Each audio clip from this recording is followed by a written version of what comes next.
Empower Us Now, the podcast dedicated to equipping adults with tools, insights, and inspiration that they can use to empower, inspire, and motivate children and teens to choose excellence. I'm Betty Burney, your host, and on this podcast, I will have real conversations with individuals who have successfully engaged, disengaged youth, and individuals who have helped youth who are on the right track remain on that track until those kids reach their destination.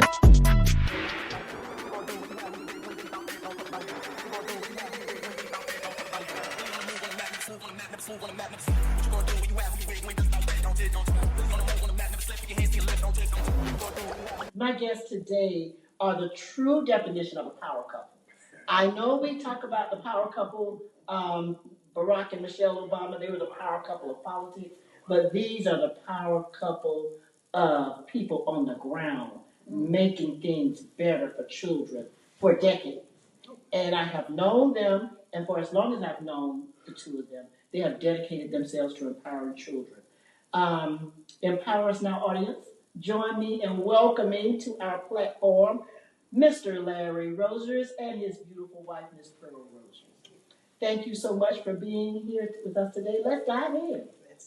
One of my favorite foundations, and I mean this from the bottom of my heart, next to the I'm a Star Foundation, of course, is the Mitch22 Foundation. I'm not going to tell the people what Mitch22 is all about. I want you to tell them. Tell us about how it started, how it began, and the things that you've done. Okay, I'll get it started, and then I will have my husband finish it up. The Mitch22 Foundation was started actually on December 1st, 2015. My husband and I received an assignment that I say no other parents or families should ever have to be given. We received the assignment of now living a new life without our child. Our son, our only child, Larry Mitchell Rogers II, passed on December 1st, 2015. At that time, you could say we were probably at one of the lowest points in our lives we could have ever faced. And what we had to do was come up with another way to keep living. Because what we did not want was the death of our child to take us out. Because he had persevered through a lot of illness, through a lot of pain, but he never stopped. And if he could go through that and never stop, then we had to literally take on his persona and say that we too would never stop. So what we actually did, and as it transpired with the foundation, we're only continuing what he had started. He passed on a Tuesday, December 1st, 2015 was a Tuesday. And that night, I actually had his telephone because I was waiting for someone to call me and tell me what I just saw, what I just knew really, really wasn't true, that it was a dream. But a young man called, and his question to me was, what do you all want me to do with Mitch's computer? Well, I was a little bit confused because I knew that we had his computer. I had the cell phone, his dad had the computer. And so I said, well, what do you mean, young man? And he began to tell us the story of what our son had done for him. And that night sparked the start of the thought of the Mitch22 Foundation. Of course, his name was Larry Mitchell Rogers II, but I already had one Larry in the house, so we made the decision that I would call him Mitch, and I would call him Daddy was still going to call him Larry, but for me and the rest of the world, we would call him Mitch. He was an avid basketball player, and number 22 was the only number he ever wore. So Mitch22 started with that, and I will then allow his dad to finish and share the pillars of the foundation and what we do within. You were such a role now. Yeah, you were doing going. I always mess up. Well, and the four pillars, because as we look at all of the things that he was doing that we did not even have any idea of, because he was battling an illness, and our thing to him, although he had graduated from the great Bethune-Cookman University, I have to say that, the great, he did not have a job because we had shared with him what I wanted was his number one job to be was to take care of himself and get well. do what the doctors tell you to do. That's your job. And then once that happens, then we'll worry about the other things. But even in him not having a job, there were things that he was doing within his friends and within his community. He was providing support to some of his friends, the one that had diabetes and did not have ample insurance and could not get medication. Our son would find a way to pay that money to help him get the medication. So we adopted service as one of the pillars. He, of course, absolutely loved Terry Parker High School. That's where he graduated from. And he was helping to kind of sponsor some things there. So one of the other pillars is sponsorship, where we sponsored the girls' basketball team at Terry Parker because one of his good friends was there. Scholarship, he was determined, even in his illness, that nothing was going to keep him from getting a diploma from a degree from the great Bethune-Cookman University. So scholarship is the other one. And then, of course, the last one is support. So we have service, sponsorship, scholarship, and support because he was an avid supporter of his mother and the things that Mama wanted. So I then took on the pillar of supporting mothers that have lost children. So those are the 4 pillars that we built the foundation from. But the one that I think when we talk about children and what the legacy is for the Rosiers, with both of us in education, is that scholarship piece. So now you can take it from there. And do you have a question? I do. Before you get there, well, first let me just say this: the last time that I saw Mitch, so Mitch and my sons were in basketball camp together at FSCJ South Campus years ago. Yes. So they never went to the same school, but they maintained a relationship. And I remember when Mitch got sick, and I would call you, and we would pray, and I would pray for you, etc. And so at my youngest son's graduation, who was there but Mitch at FAMU? Yes. And I gave him the greatest hug.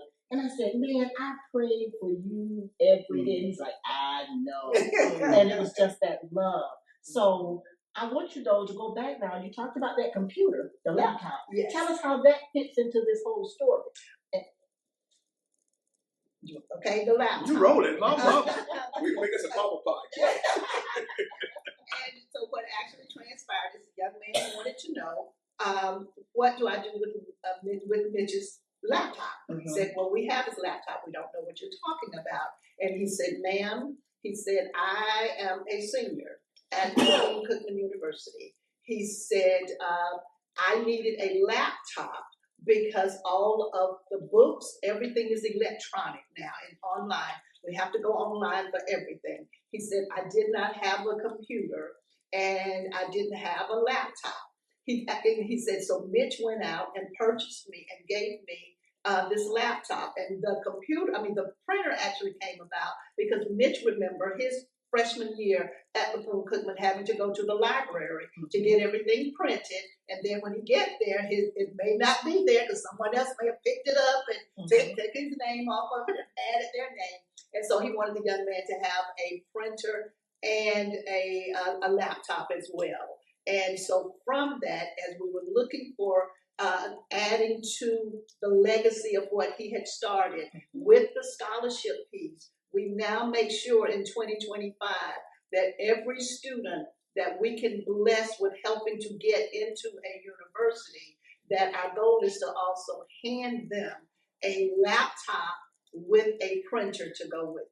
See why I call them the power couple? See, now let's talk about the backpacks, because that's a big part of the Mitch22 Foundation. What happened? No, you got that. I think a lot of this started because of Mitch, right? And this continuation of Mitch. He had a good friend, which was much older, Corey Russ, Officer Corey Russ. And Corey kind of adopted him as a mentor. I mean, Corey became his mentor. And one day they were on the basketball court shooting. And I think he was complaining about his bum. How hard is mama? How hard is mama? And those kinds of things, right? And anyway, Corey had to tell you the real story. Had to stop the conversation and say, listen, let me tell you about my story. Corey being a foster child, Corey being one that every time he moved from one place to another, they moved in with a trash bag.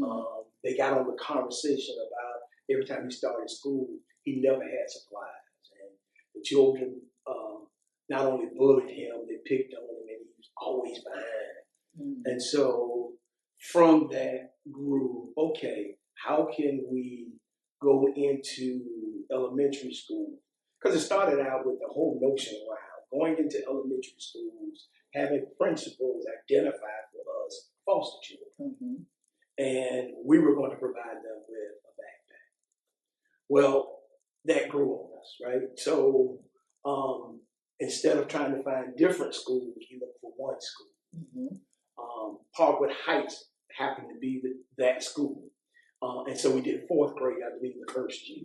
And we did fourth grade because it was actually the fourth grade was the first year that Corey ever had a backpack. Wow. And it was his fourth grade teacher that had heard through the years. Corey actually had a name, and it was actually called Stinky Corey. And by the time he got to fourth grade, and we know as educators, the cumulative folders and the things and all of the labels kind of follow you. And this particular teacher just kind of did a little bit of research to figure, why are we calling him Stinky Corey or Dirty Corey?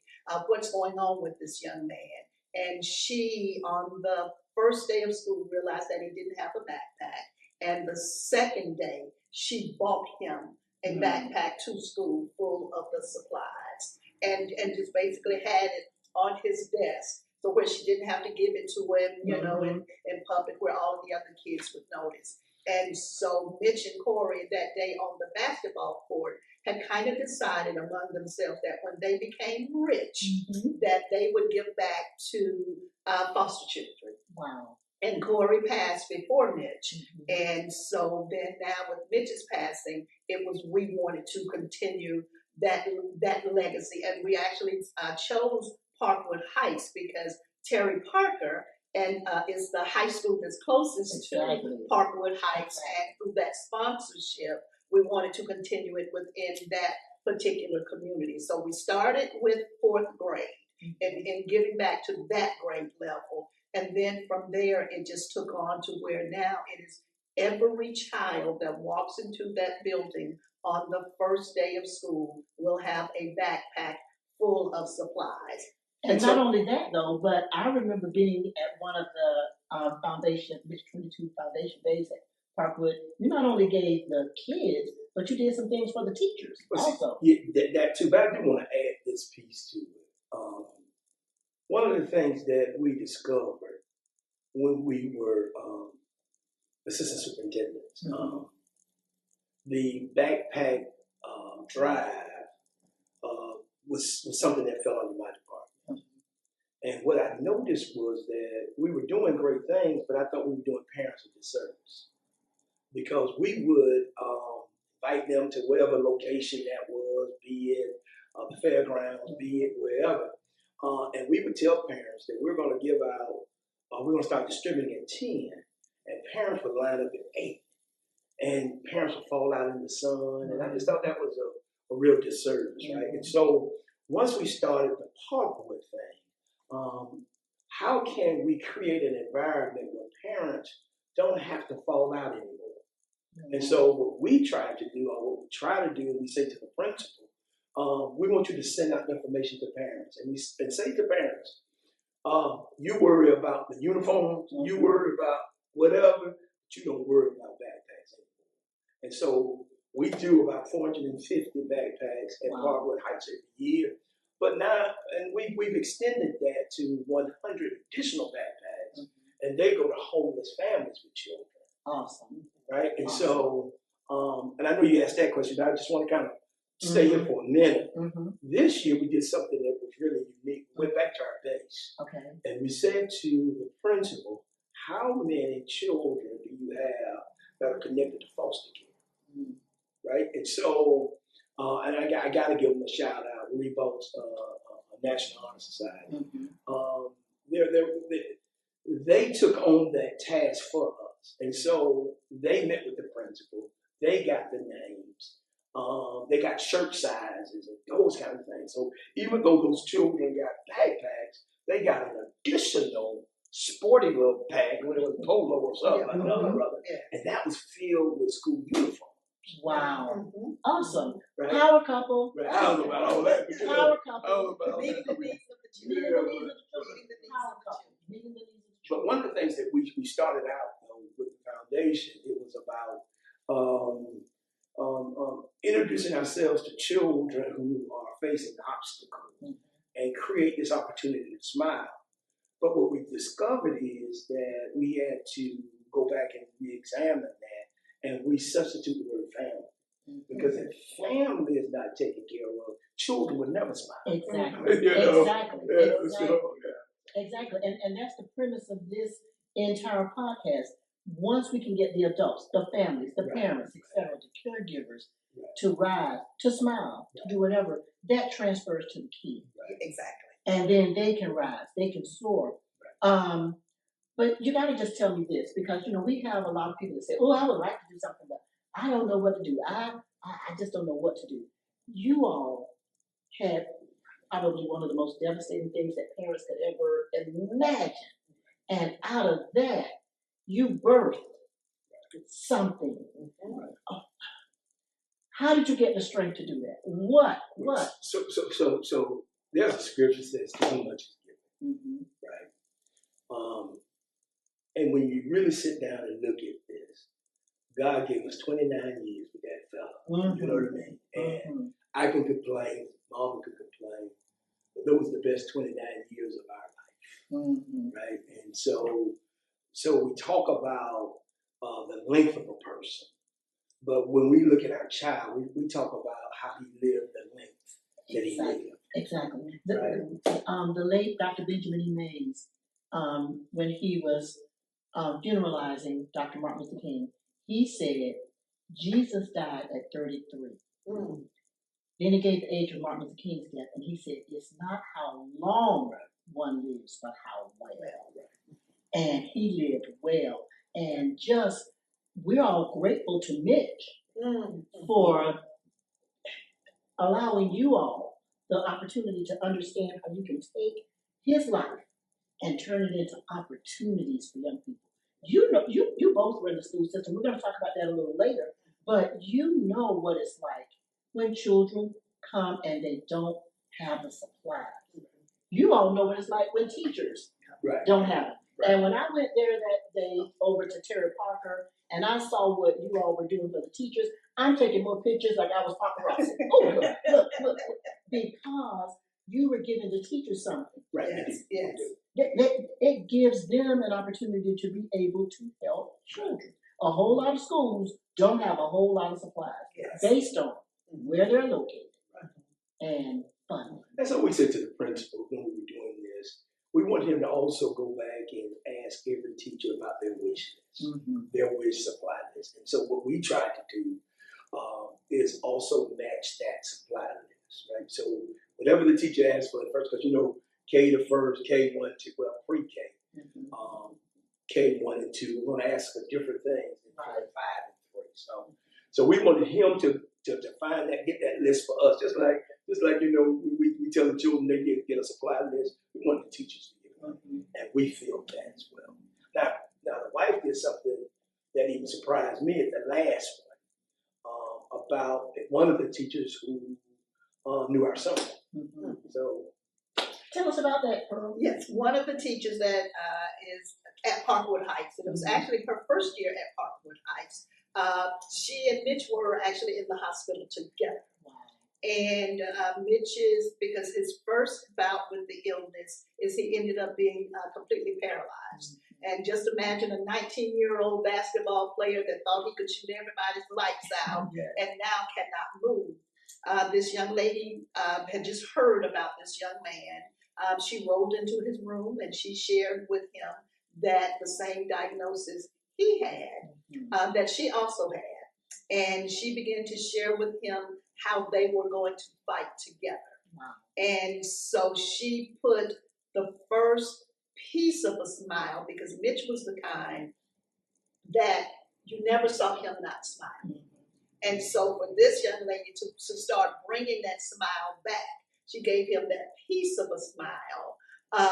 Said, okay, there's something special about, just about mm-hmm. her and how she motivated him. So to have her walk in that day, because at first I honestly thought that she had come in to just be a part of the Mitch22 mm-hmm. Foundation with the giving of the backpacks. I didn't know that she worked there. So I ran up to hug her mm-hmm. and she goes, no, I work here now. And so it became a great way to say, we thank you mm-hmm. because you were the first one to start bringing that smile back to let him know that it can be done. And so our niece, who actually grew up with Mitch almost like a big sister, mm-hmm. she had made the decision, former educator herself also, that she wanted to make sure that, as you said, the students got their backpacks. Mm-hmm. She had bags for the teachers, for them. So we presented the first gift of bag to the teacher that Mitch knew mm-hmm. and could connect with. And then even after that, one of the things that we do, because both of us have been principals before, and we knew even back in the day when we were in charge of our budget, see now principals are not, mm-hmm. that we always needed that extra money for some other things. Yeah. And so our foundation also presents the principal with a check to use at his discretion for additional supplies or anything that we did not think about. That because every school is different, so you don't really know what they need. So with that backpacks for students, it then turned in from students to teachers and making sure administration, every aspect of the school is covered. And what Larry also did not mention about the foster students mm-hmm. at Parkwood Heights is a young lady that sits in the office at Parkwood Heights is a former student of the Rufus E. Payne Elementary School, who was also a foster child.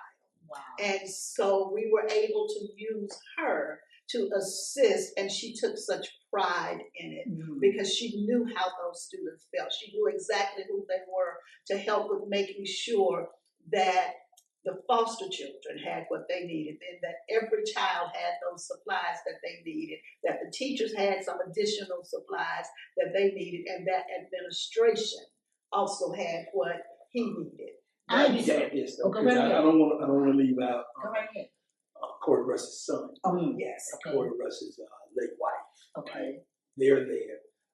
Corey Russ's son. I try to share with him, and at some point, I need him to take on this portion, right? Mm-hmm. And so he goes out and do fundraisers, and he's a senior at FAU, and so so we're excited about making sure that we don't leave LaShawn Russ Porterfield out, as well as Corey's son, Christian, right? Because it's very important. Now, one thing about the check too is that that we need for the school. I want to say often. You have a lot of nonprofits and a lot of people who do a great job in giving backpacks in August. We want to make sure with that check though in December, January, and when new children come in, or when a child wears out his uniform, that there's money in place to go ahead and make sure the year is taken care of. Because too often what we do is we go in and children have used up the supplies, they've torn up their backpack, they've lost their backpack, whatever that looks like, right? And so we want to make sure though that we take care of Parkwood Heights for the entire year. See, and that's, when I say power couple, I mean it so sincerely, because the easiest thing to do is nothing. Give up. Nothing. Give up. My son is not with us anymore. I don't want to do anything anymore. I empower who? I don't want to empower anybody. But then here you are, and I want you to say this one last piece before we go into your school system days. But so here we are. You're empowering the children, the principal, the teachers, but then you do the separate piece, the Mother's Day piece that you do with mothers, because those mothers who may not have a Larry beside them, where the two of you can pull each other, push each other, hold each other. Some of them may be single parents who've lost a child. You're empowering them because the only way they're going to empower their other children or anybody else's children if they feel it. Tell us about what you do, how that came about. And it's actually called Pearls for Pearls. And basically what happened that first Mother's Day, if you can imagine a mother looking at them lower her child in the ground and then having the audacity to put dirt on my child was one of the lowest days that I thought I had faced. Then after that came Mother's Day. Well, I was mad. Don't call, ain't no happy. There's no happy about it. There's nothing happy about Mother's Day. Don't say that. Don't want to listen to it. And I made the decision to go and just spend time with my child at the cemetery. As I was there, and my husband had made the decision, because at that time I wasn't thinking, couldn't think, and didn't want to think, that he wanted to have our child buried close to us, and he wanted to have him not only close to us, but near the street and near our neighborhood, so that as he rode by, that he could blow at him and wave at him.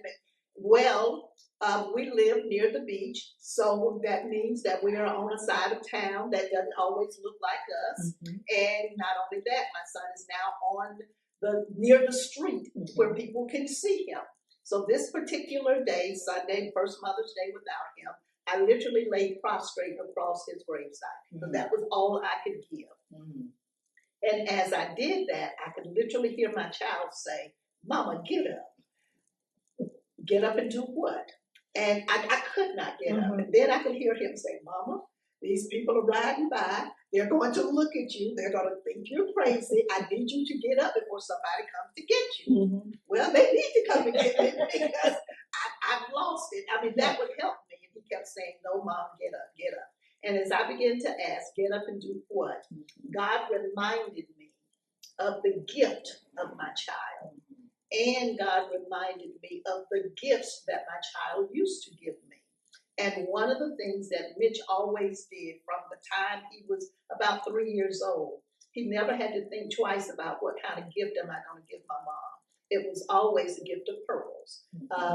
So if it was Mother's Day and it was a vacuum cleaner, I got a vacuum cleaner. And then with the vacuum cleaner, there was a pearl necklace, something pearl. And I could hear God began to speak over Mitch, where I no longer hear him saying, "Get up," because I wasn't getting up. And I'm still the mom. And I'm telling you, I'm not getting up. And, God really spoke and said, "Give, then it has been given unto you." And immediately my pearls came to mind. And the first thing I said to God, and I did say it audibly, "I'm not giving anybody my pearls." And then Pearls for Pearls was birthed. And what it taught me was, as beautiful as the pearl is, and every time he gave me a gift of pearls, that gift started when they were the original pearls, that it actually started from pain. A pearl is created from within. It starts with dirt. And the shell covers that beautiful luster of a pearl is actually there to protect the inside of it so that it won't get scratched by and get harmed from all of the debris and everything that comes in. And as I learned that, and it just took me to a level of, okay, then I will give unto mothers. I can never take away their pain. Do not want to take away their pain because I can't.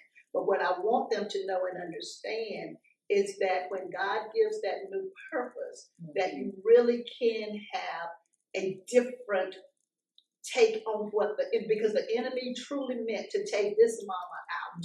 That was the goal. That's what he intended to do. But God. And so through Pearls for Pearls, my first book was written called Face It, Life's a Journey, a memoir of triumph after loss. And then from there, we just developed where now at least once a year. And I also go back to my hometown because that's who birthed me and that's who made me who I am. So I always do, I try to do one there and one here in Jacksonville where we get mothers together and just give them the opportunity to know and understand that they're not on this journey alone. See, that's what it's all about. Empowering them. Yes, exactly. Empowering them so that they can empower the next person. So now let's talk about school systems. Because the both of you, I don't even know, how did you meet? Because you were principals together. You were assistant superintendents together. Somebody just tell me, how did you meet? Was there something in the sky that said, okay, if you're going to meet her, you're going to meet her, and you're educators, so you're going to go through a whole educational journey? What? Somebody. I think you can tell the story. I might start out meeting you, but go ahead. Truth be told, he that findeth a wife findeth a good thing. Mm-hmm. Women, you do not have to look. Because I was not looking for this man. Hear me and hear me well. I was not looking for him. I did not like him, and he did not like me. We happened to work at the same school. I was a speech and language pathologist. He was an SLD self-contained teacher. So our paths had to cross every day. I did not like anything about this man. He is a joker. Everything is funny. Yes. The complete opposite of who I am. It was so bad that even our students knew we did not like each other. And all of the adults in the building at Mayport Junior High School knew we did not like each other. And the guidance counselor, because as a speech pathologist, I had to deal a lot with guidance. As an SLD self-contained teacher, he had to deal a lot with guidance. And this one guidance counselor, Ms. Vivian Lewis, she just knew that we were meant to be together, and both of us were just dumb and stupid. As smart as we were, she just knew we were dumb and stupid. So she brought me a Christmas gift. And being a matchmaker, a messmaker, but a matchmaker, made the decision that she would not give it to me, that she would act like she forgot to give it to me, and have this young man bring it by to give to me because she forgot to give it to me. And so he's someone that I don't like, could not stand, comes to my apartment and knocks on my door. I peek out the door, out of the little window. I see this man that I don't like swing open the door. What are you doing at my apartment? And as I say this, I look down and he has a gift. So I'm thinking, why would he be buying me a gift? So he sees that I'm looking at the gift. And he says, well, I didn't buy this for you. Miss Lewis told me to bring it to you. And I felt badly. All of it. Invited him in, did not know that the way to this man's heart was red Kool-Aid. Did not know it.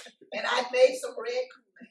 And did not know that the added way to his heart was if there was fruit or something in the Kool-Aid, and I had pineapples in the Kool-Aid. We drank the Kool-Aid, and here we are 40 years later. Thank you, Ms. Lewis. Thank you, Ms. Lewis. Ms. Lewis, because of you, children are getting backpacks. Because of you, principals are getting the slush funds. Thank you, Ms. Lewis. And the interesting thing, though, is that the students knew that I was getting married, but they did not know who I was marrying. So we actually got married during spring break. Wow. And when I came back, they wanted to know, Ms. Davis, what is your new name? What is your new name?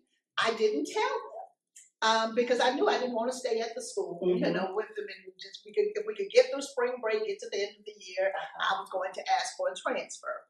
And so their thing is, well, then what do you call? What's your husband's name? And I said, Honey.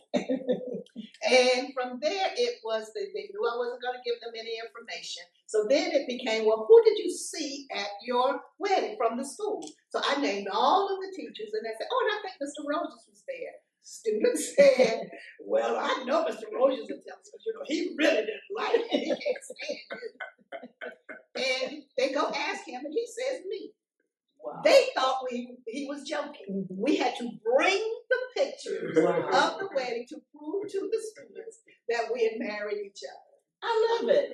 I absolutely love it. So now let's talk about the fact that you were principals, and actually, Pearl, you were principal at a school literally not far from where we're filming this, Rufus E. Payne. Yes, yes. And I remember being a school board member, and you were just one of my favorite principals. Okay. But you all were doing something that was totally unexpected. You were teaching Mandarin Chinese, but you got to tell them about the socioeconomic population, the demographics, and all of that occurred. Okay. In your school grade level. Yes. I was the principal of Rufus Payne Elementary. When I started at Rufus Payne, I came as the reading coach with Dr. James Young. And that particular year, back in the day, schools were, of course, were still giving school grades, but our school grade was so low, we only had 265 points. Mm-hmm. But in order, the F did not start until I think it was 324, 325. Yes. So the state had to give us points for us to get to the F. I remember. We were just that low. Just that low. And Dr. Young left after a few years, and then I became the principal of the school. I went from being reading coach to assistant principal, vice principal, and then principal of the school. And so one of the things that the district was looking at to make sure that schools were viable was to, that's when the magnet themes were really big at that time.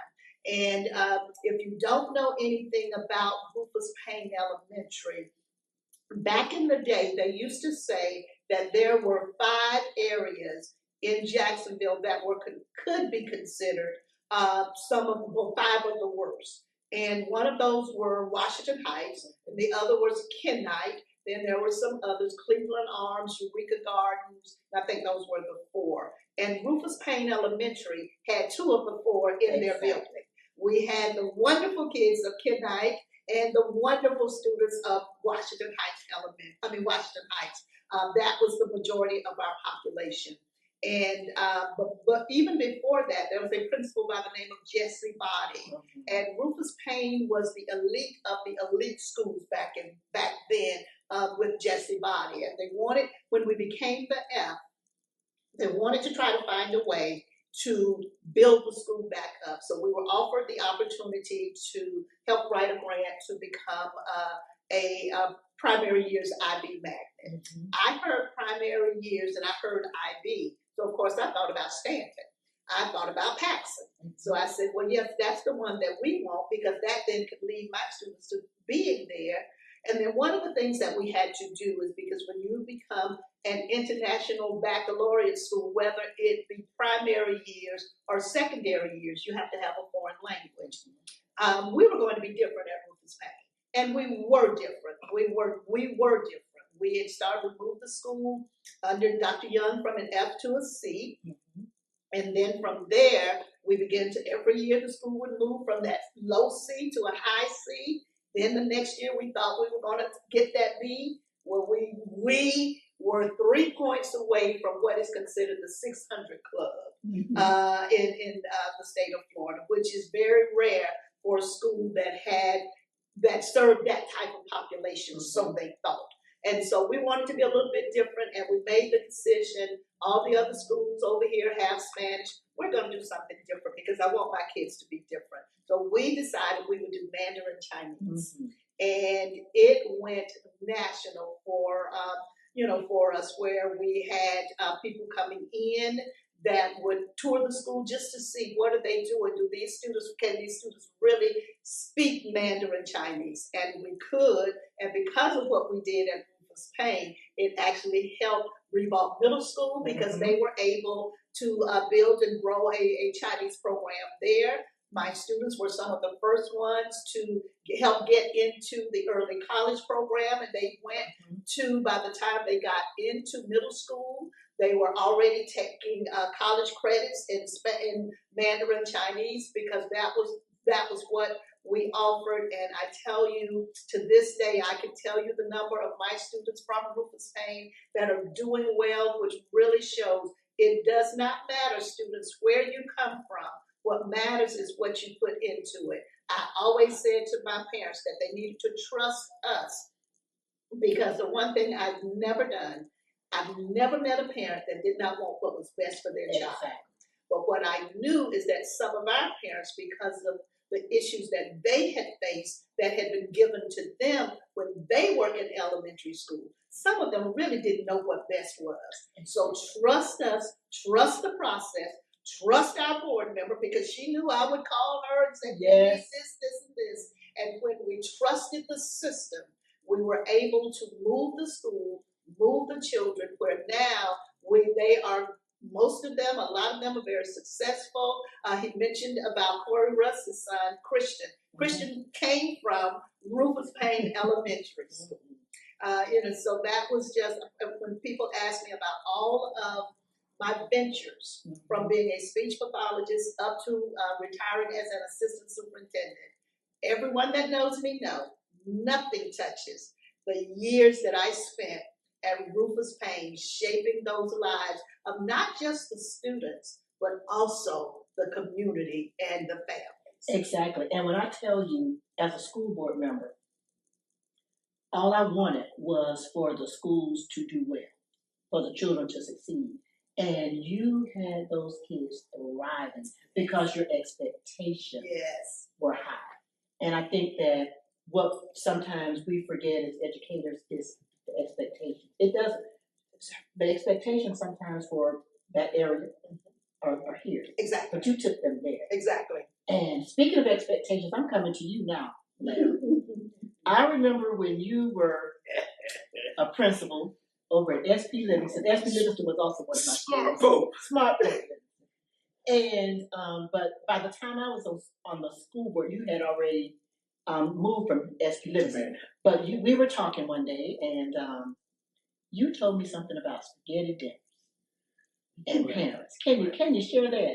So I don't know. See, on this segment of your podcast, I don't know if we need to be together because rival elementary schools, right? You know, I hear all the great things y'all talking about Rufus Payne and all that kind of stuff. And so now I'm trying to think to myself, I don't want to sound like I'm trying to up nobody and all that kind of stuff. But smart folk Livingston was different, right? You know, when I walked in the door, they were coming off the critically low performance list. So whatever score she had, we were below that, right? And so one of the other things, so I won't get into that because I have doctors and lawyers and all those people now myself. So I'll slide to this other statement, right? So one of the things I noticed when I got there, very little parents. Anybody that knew Newtown in that era, you would just have to call it a grandmama era, because a lot of those children, their grandmothers were raising. Right? I remember when I walked in the door at SP Livingston, I noticed that our enrollment was low. I noticed that we had a bus stop that was right in front of SP Livingston. Those children were going to schools in Landry. They weren't coming to me. Right. And so one of the things I had to decide was I had to figure out, because all the data that, the school board members and my superintendent gave me didn't tell me why children were not coming. Right. And so I decided one day to follow children home after they got off buses. I followed them home. They could call me the stalker. They could call me whatever. And so I decided, after I followed children home, I was going to write down addresses. And then I was going to go to those houses myself and knock on doors, tell them that I'm the new principal at SP Livingston and why your children are not coming to me. And that began to shape a lot of the things that we did, because they were brutal. I mean, grandmamas are brutal, right? In Newtown, they are brutal. First of all, the school returned. Secondly, the children didn't feel welcome. Not only did the children not feel welcome, they didn't feel welcome. And so therefore, their grandchildren, their children were not going to SP Livingston. So we had to come back and huddle and think about, okay, how can we get those children to come back to SP Livingston? And whatever we did at first got to be successful. So out of that list, what could we honestly do? Clean up the place. Yeah. And we began to have cleanup campaigns. But you know, and I'm pausing here because I don't want to be. I want to be honest, right? This is an honest podcast. That's what we want. You know, you can say I want the school to be cleaned up, and nobody volunteering, right? So I started cleaning up. Every morning I would come to SP Livingston, and I would have a trash bag. I would pick up all the trash. On the weekend, I would bring my own lawnmower and I would cut it. And I remember one day, I'm gonna get to the spaghetti dinner in a minute. I just have to get there, right? I remember one day telling my wife, they don't want me. You know, I'm fighting an uphill battle. I just want to make sure the school is clean first, right? You know, we would paint. I probably shouldn't have been doing that. We would paint and do all those kind of things. And one day I was out there cleaning, and that was right after I told her, this is an uphill battle. I was out there and I was picking up trash. And I'll never forget a third grader, because I had trash bags laying around. And she picked up a trash bag and she started picking up trash. Wow. And I said, no, you don't have to do that. And she said, Mr. Rozier, my principal's picking up trash, and I'm going to pick up trash. Wow. And it just grew from there. I mean, the other children started picking up trash. That year, and I think the sign, I know the sign's still there. The PTAs had, at the end of the year, they would give the Clean Campus Award. And Oak Hill Elementary would win in, and all these other schools, beautiful schools would win. Oh, it was beautiful, you know what I mean? And I remember the committee coming to SP Livingston, because recycling was a part of it, all that kind of stuff. And the committee picked SP Livingston. Well, when they came along, that one. So when they went back and took it to the head person and said, well, we want SP to win. The head person says, no way SP can win. And they told Are you serious? I'm serious. Because he told me, that the committee said, well, I tell you what, you need to come. You just make a surprise visit. That's how Mr. Rozier operates. He came out. And at the end of his visit, he came to me, had tears in his eyes. And he said, Larry, I got to apologize. You are the one. And so SP Livingston, that was the first thing we knocked off. SP Livingston won the Clean Campus Award. Right, yes. Sign is still there. You know? It is. So now I can say to parents, that's what we're about. And then we met with teachers and we did some professional development around teachers. I hate to say it, a lot of teachers had to leave. My second year, 17 teachers left.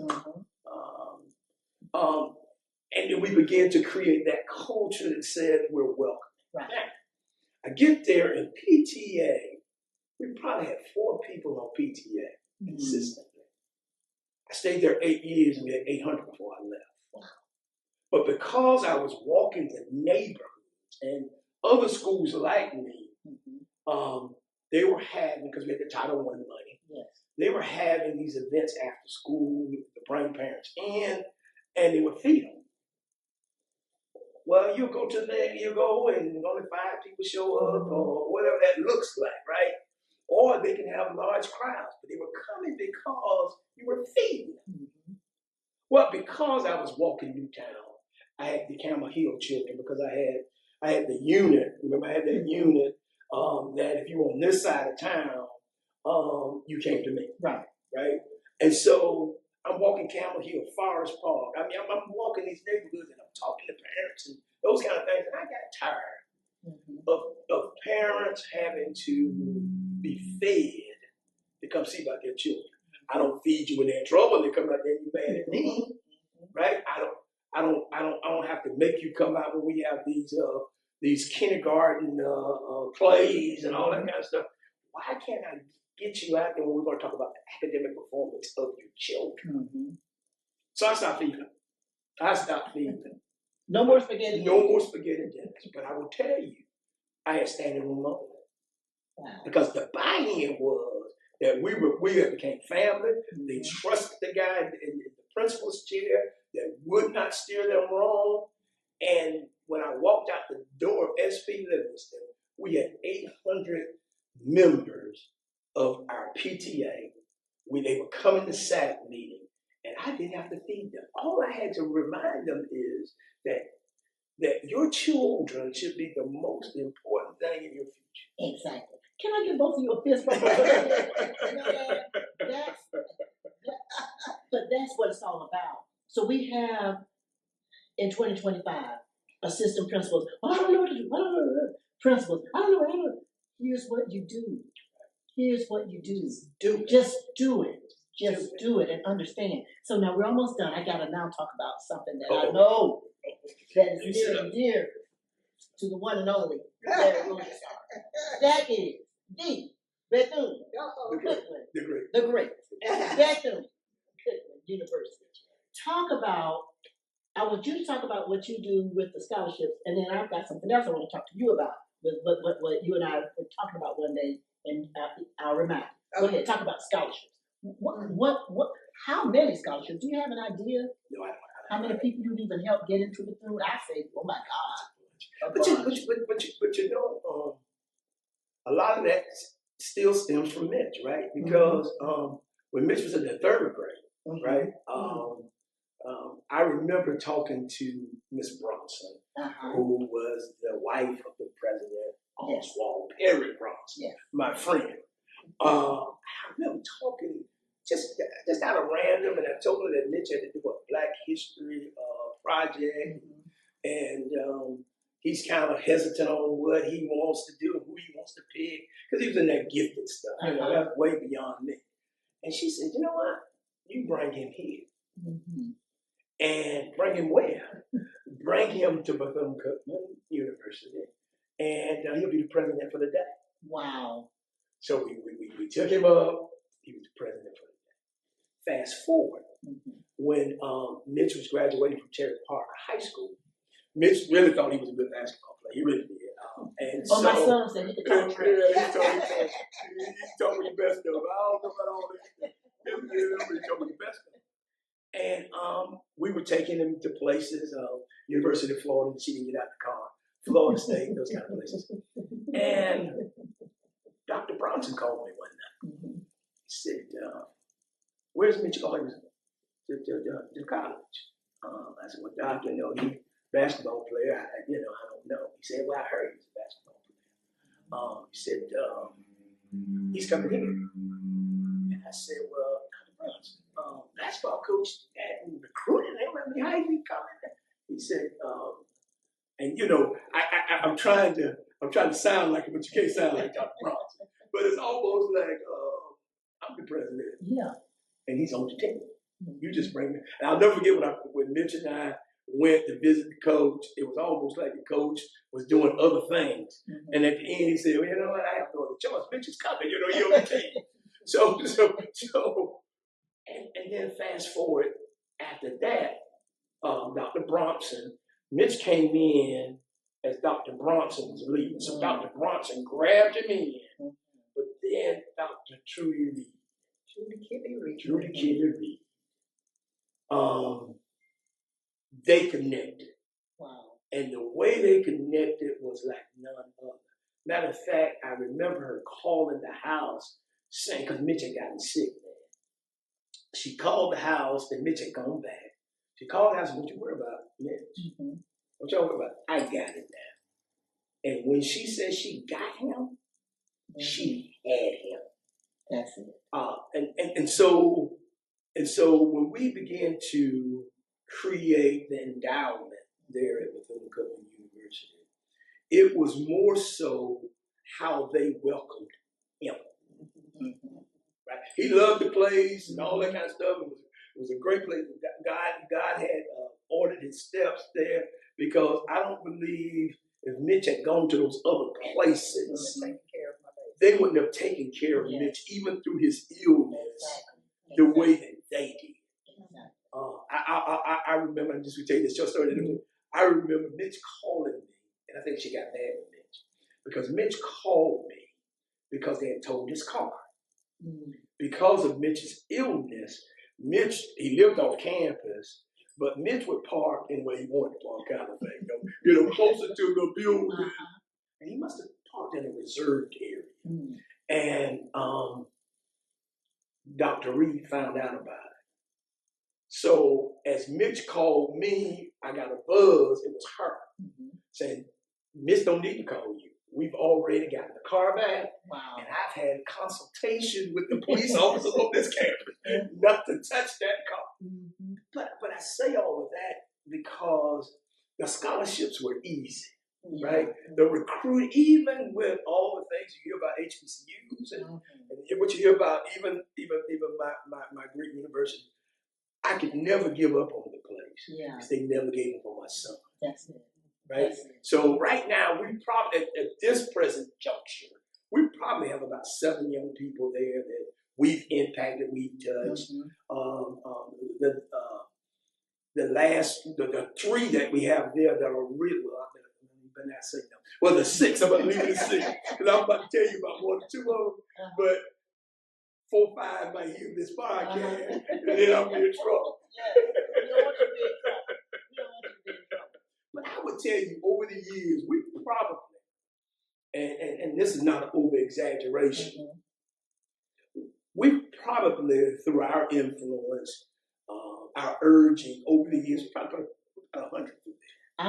I would totally agree with About that. 100. I would totally agree. And what people don't know, a lot of people may not know, is just without being paid for it or anything else, you helped so many young people become Gates Millennial Scholars. The SAT prep that you do. My I'm a Star kids come, to the SAT prep. And so from elementary school all the way up to college, you've been doing it. And then I'm going to say something. But can I add this? Yes. Right now, at present, we have 24 in various colleges and universities around the country, because we got one at Johns Hopkins now. Right? That's so cool. I gotta add this though, because I know you're at the end, and once you get back with the wife, y'all won't leave me out. No, we won't. This is a love podcast. But at any rate, I know. But one of the things that we're doing now that I think is really unique, we don't do college students. Because Cindy was a part of this last one, she and her mother. We do business trips, and we do parent business trips, because any university that we take them to, we take juniors. A parent has to go, and we make it a business trip. And I will tell you, it's all about empowering parents so that they can sit around the kitchen table and they can have the conversations with their children who are inspired to go off to college. Because I think a lot of times what we do, and I even say to guidance counselors, a lot of times what we do, especially parents that come from underserved, underrepresented communities, we leave those parents out. Right.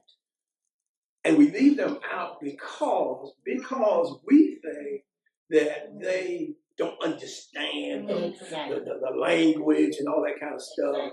And so, but here's the beauty of that thing. When we take them with their child to those universities, and we've partnered with those universities, so there are presentations that are geared to that, right?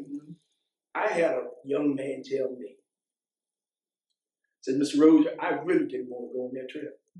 I just went because the girls were going. I just went because, to get out." And when we had a parent meeting, I said to the parents, somebody has to go. Mama fell in love with the idea of what we were doing, the concept of what we were doing. So she had called the principal after the meetings. "I really want my child to go, but I can't go. Work says I can't go." Right. I'd already taken off earlier, and the principal said to her, "Well, it sounds like your child not going there." And so, I don't know if I should be saying this on this podcast. You but I'm can, gonna say, because I'm going to say something that Pearl and I want to do about So she went and found the dad. I don't know where he was. And I don't know if she hit him with, you're in child support, but you're going on this trip. Exactly. Right? But here's the deal, though.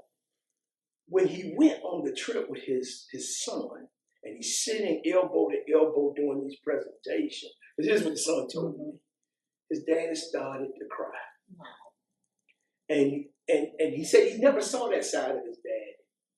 And as they were going from different presentations to different presentations, the daddy confided in him that he had to quit school. Mm-hmm. His goal was to go to Florida State University. Mm-hmm. But life happened. Right. And he couldn't go. And he said to his son, "Thank you for bringing me to Florida State." The son now says to me, the same one that said, "I really didn't want to go," said, "Mr. Rose, now I got to go to college with my dad." He's not at Florida State now, he's at FSCJ. But the whole idea was to create this mindset that you can do something, son. If this is your goal, you have the potential. We just have to empower you with the knowledge. That's it. Right? And so that did it for me. I mean, he said, "Hey, so I'm going to somebody college now." That's it. That's it. And empower us now. Right. You empower them now. So, but you gave me a segue to something that I even had on my notes to talk to Pearl about. And this was a day that Pearl literally had to just kind of pull me off the ledge because I was about to probably be in jail. Hold on. I want to hear this one. But when you talk about leaving the parents underserved, underrepresented, and people having their ideas about what a parent is and is not for their child. And Pearl already said it, and I always say, I've never met a parent who really just decided, I don't know. I've not met them yet. But there was this kid in middle school, and the middle school where she was, you, of course, had to receive a letter of invitation basically to go to the major schools that were ranked nationally in the United States. This kid received the invitation. Her mom filled out all of the papers, gave the papers, came up to the school and said, "My child has these papers, I have them filled out, I'm going to take them to the school." The guidance counselor intervenes and says, "No, you don't. You don't have to do that. Give it to me." The parent, feeling that this person had her child's best interest at heart, gave it to that guidance counselor. The guidance counselor decided, basically based on the way the mom looked and presented herself, that this child did not belong at that school. Wow. And did not turn in that child's information. Wow. As a school board member, I called the principal and everyone else because I felt that with looking at a parent, you're going to change the entire trajectory of a child's life. Wow. You're going to change the entire trajectory where when we go so much on test scores and the test scores say that this child is eligible, but you decide based on how mom looks and acts that this child does not deserve to go. Well, it was actually too late. So I'm calling Pearl. At this time, Pearl was assistant superintendent, and I'm mad. And Pearl is like, "Calm down. Calm down. Here's what we're going to do." She gave me all the different options. All of the different options for that child. So that child's life wasn't changed because of the trajectory. Now I'm going to say this, and then I'll go back to what I want to ask Pearl. So she said, Pearl gave me the information. I called the parent, and I discussed it, everything, and that's where the child went. This child now is in Savannah, and she is a news reporter for one of the major stations. She was an intern with Good Morning America, ABC. Thank you. But when I called you, I think I called you that Friday. Then I was all upset. Then I called you that Saturday. And you said, "Wait one second. You said, "I'm going to contact you." You said, "But I am headed to," I don't even remember what college you were headed to. You said, "But we have some children going to college, and I'm going to help set their rooms up."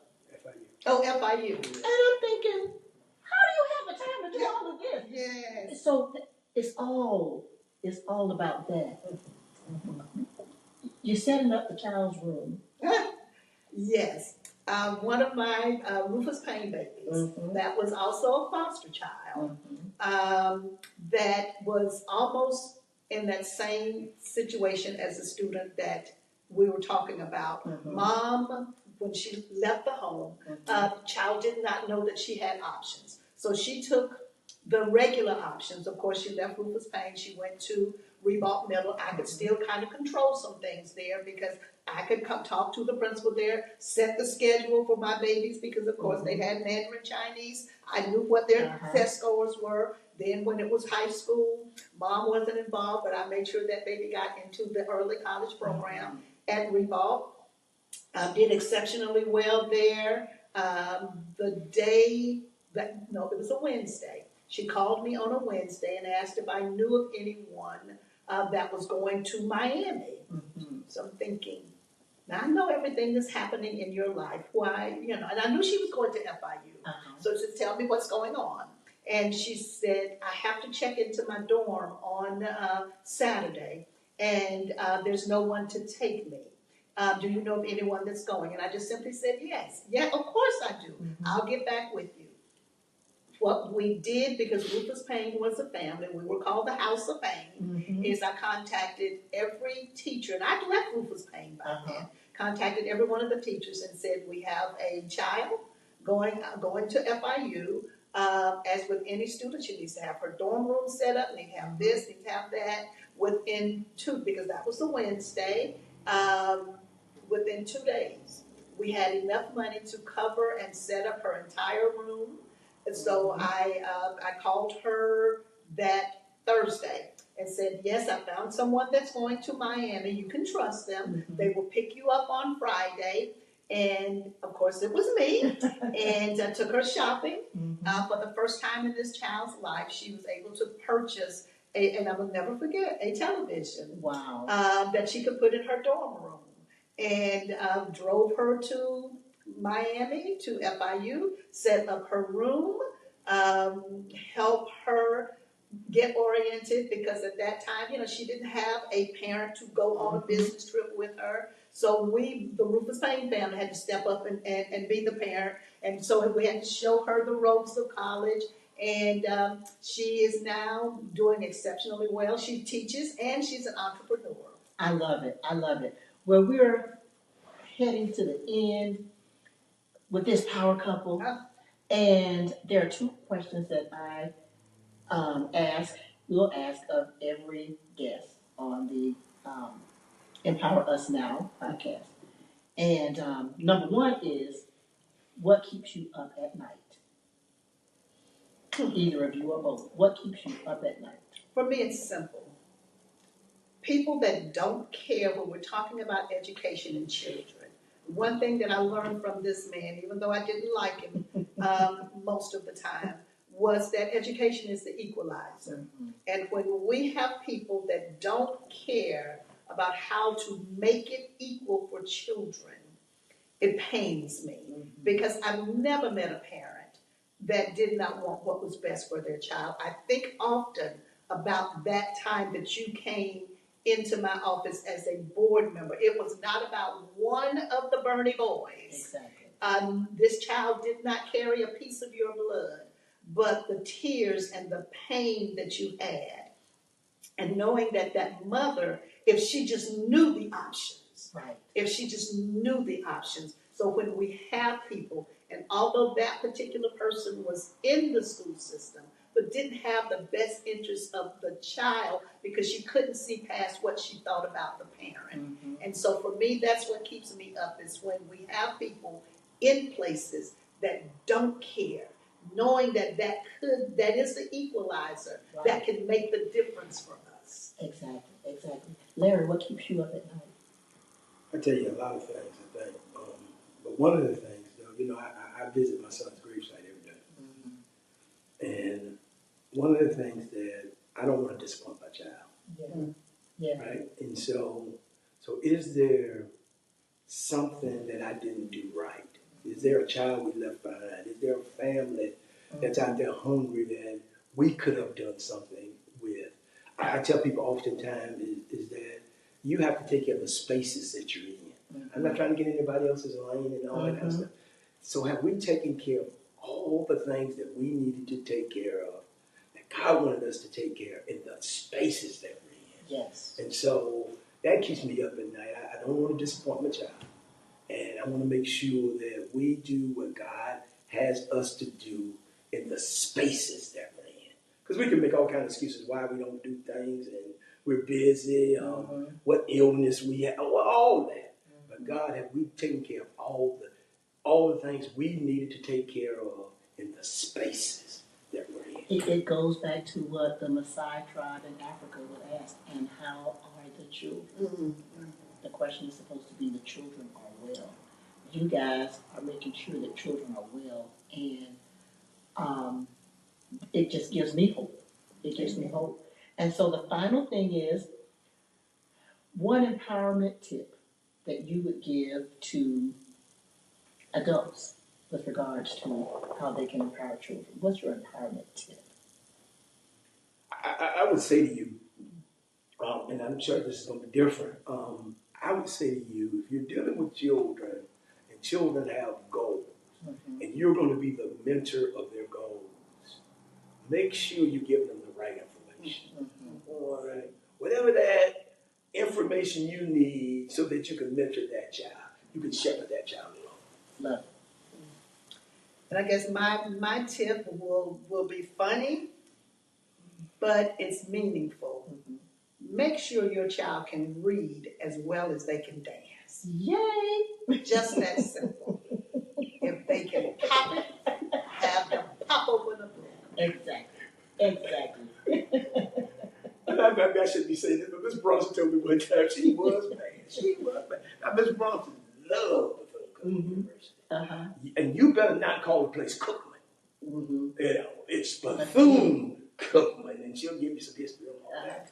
I don't know, one day somebody was telling her about the band, right? And she loved the band. But they did that day, and she just happened to be in the room with them, and they were talking about the dancers. Oh, they didn't dance. Bronson thing was, before they dance, they better get an education. That's exactly right. Exactly right. I shared this story with the other person that I interviewed last week, that when I had my child care center, and they would have to learn these speeches and be able to present and stand and speak without paper, etc. And this one grandparent, she came and she was hot with me because I had given her grandson a speech and she thought it was too long, and I didn't know what I was doing and those kinds of things, and I just let her rant, and then I called her grandson up and we had a little boom box and put on some music. He knew every word and the dance that went with the song. So my thing to her, if he can rap, he can read. Period. So you all have just go ahead, go. This is your one of the things that I think I have a pet peeve, if you would ask me, because a lot of times people will call us and they hear about our nonprofit, and they will call and they would ask us, "How do you start a nonprofit?"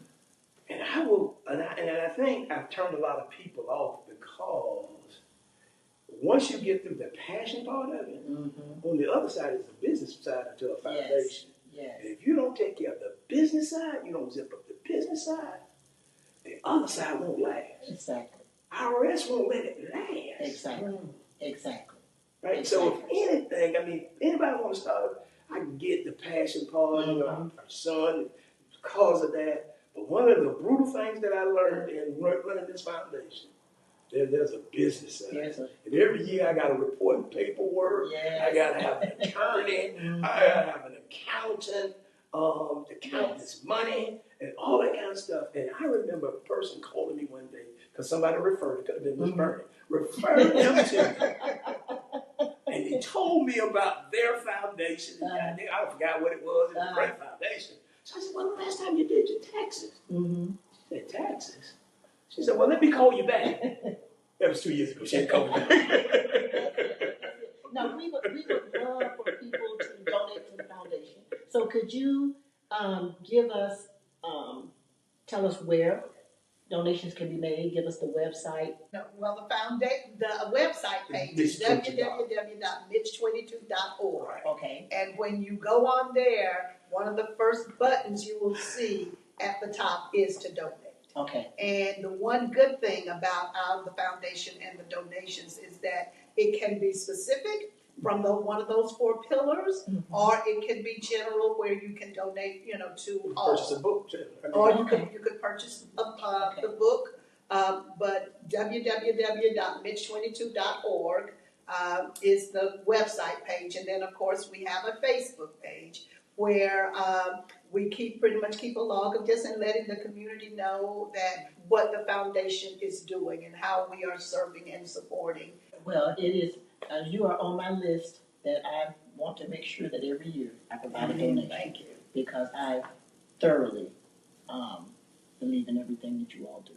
So to the power couple, thank you so very much. You all have indeed shown why you are America's power couple in my eyes. Oh, thank you. Thank you. Thank you. Same to you.